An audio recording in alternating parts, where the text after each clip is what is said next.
ሰላም ውድ የኔ ቤተሰቦች እንደምን አላችሁ? በያላችሁበት ሰላማችሁ ብዝት ትበልልኝ።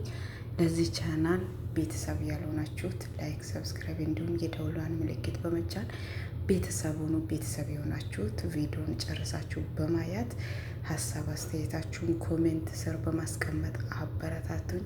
ውድ ቤተሰቦች ወደ ቪዲዮ ከመሄዴ በፊት ረመዳን እናንተ ጋር እንዴት እየሄደላችሁ ነው?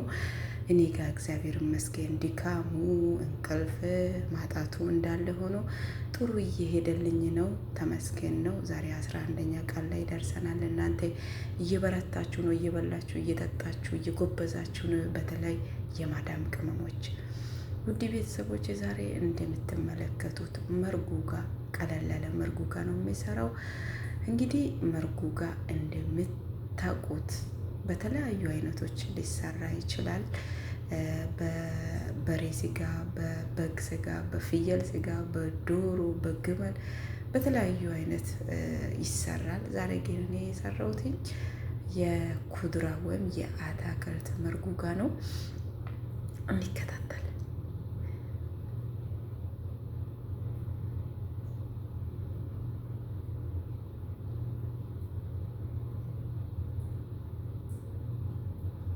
ውድ ቤተሰቦች እዚህ ጋር እንደምትመለከቱት ሽንኩርት በዘይት ጥብስ አረኩና ካሮት ጨመርኩትኝ። እንግዲህ በተለይ በረመዳን ወር ከሱፍራ ወይም ከጠረጴዛ የማይለይ ምግብ ቢሆን በተለይ እኛ ቤት መርጉጋ ነው።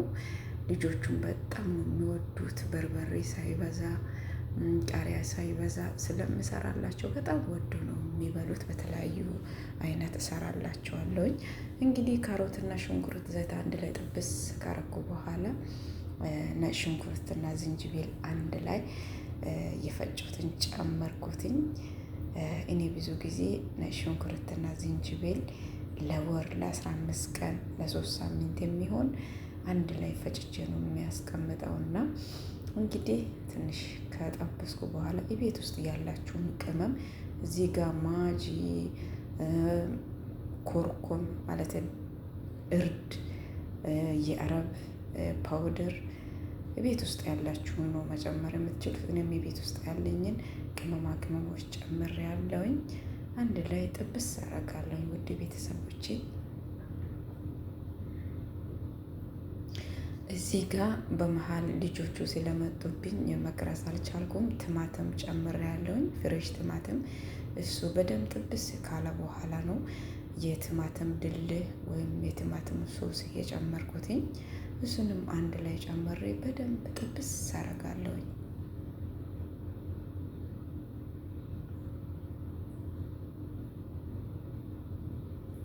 እዚህ ጋር ድንች አለ በደንብ አጥቤ ያስቀመጥኩትን ድንች ጨመርኩትኝ።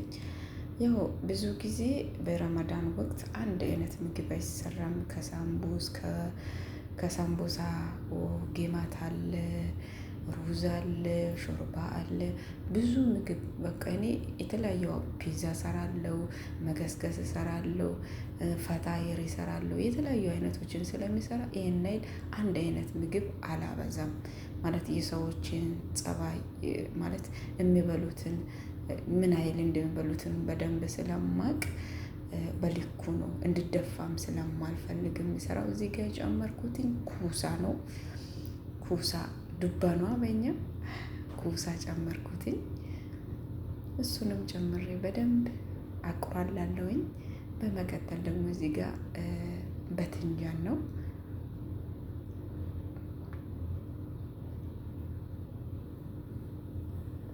በትንጃኑንም ጨምሬ አንድ ላይ ስለሚቦካ ነው መጨረሻ ላይ የጨመርኩትኝ።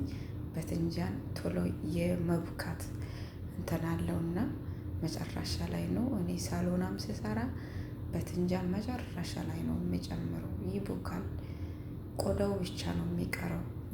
ከድንቹ ከምናምኑ ቀደም ብዬ ከጨመርኩትኝ በቃ ጥቁር ነው ጥቁር ነው የሚቀረው እና ይሄ ቆዳው ማለት ነው። እና እዚህ ጋር እንደምትመለከቱት የማያቃጥልና የሚያቃጥለውን የፈረንጅና የአበሻ ልበላችሁ ቃሪያ ጨመርኩትኝ። ትንሽ ደብለቅ ደብለቅ አድርጌ ክዳን ከድናለሁኝ ትንሽ በሰል እስክል ድረስ ማለት ነው።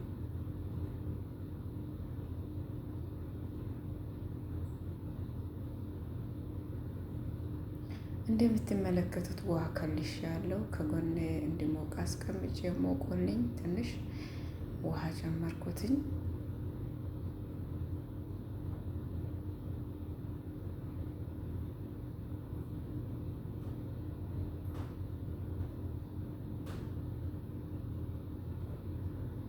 እንደምትመለከቱት በዚህ መልኩ እንግዲህ በስሎልኛል።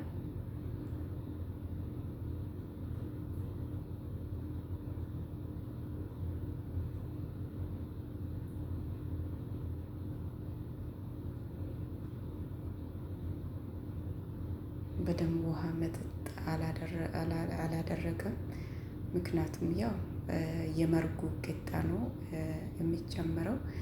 በስተመጨረሻውም የኩዝብራ ወይም የድንብላል ቅጠል እንዲህ ነው የሚወዳል። በተለይ አረብ ሀገር ውስጥ በጣም ነው የምወደው። ምግቡንም ደግሞ በጣም ነው የሚያጣፍጠው። በተለይ ቢሪያኔ ላይማ በቃ በጣም ነው የሚጨምረው። እና እንግዲህ በስተመጨረሻ በምትመለከቱት መልክ የእርጋ ቅጣ ይኸው ጨምሬ ደባለኩትኝ።